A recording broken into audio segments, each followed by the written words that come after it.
สบายดีพี่น้องสบายดีพี่น้องป้องปายมื้อนี้ก็มาใส่ปุ๋ยหมักสาลีเด้อพี่น้องเด้ออยู่กับพวกกับสวนมาใส่ปุ๋ยสาลีพี่น้องคนเด็กคือมันบอกเพบ่ค่ะ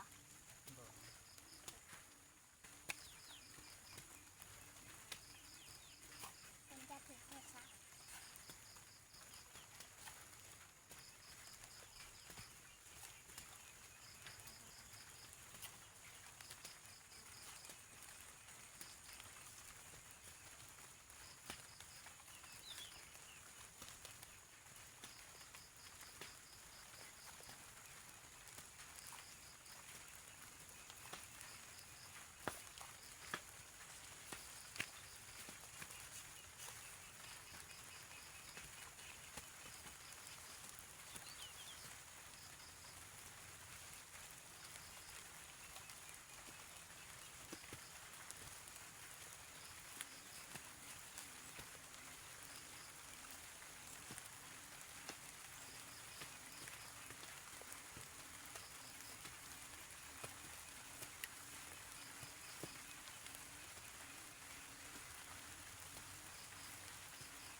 ไม่ถูกไม่หนีด้วย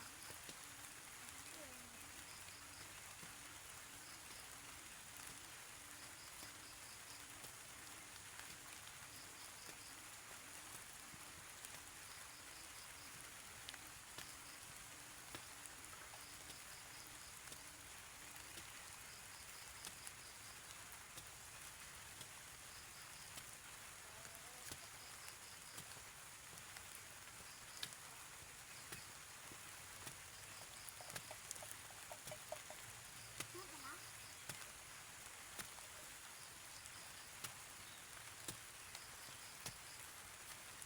มาใส่ปุ๋ยสาลีพี่น้องมื้อนี้เพราะว่าปลูกมาดนแล้วก็ยังบ่เป็นก็มาใส่ปุ๋ยอีกมันงาม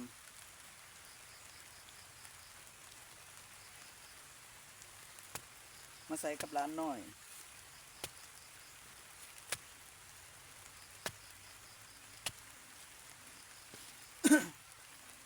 อยู่กับพวกกับสวนอีกพี่น้องอยู่กับทุ่งไร่ทุ่งนานี่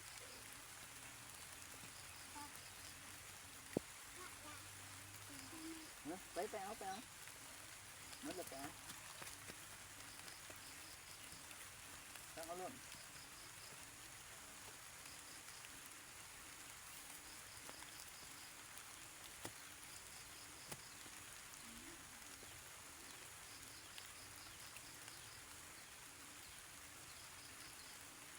มัน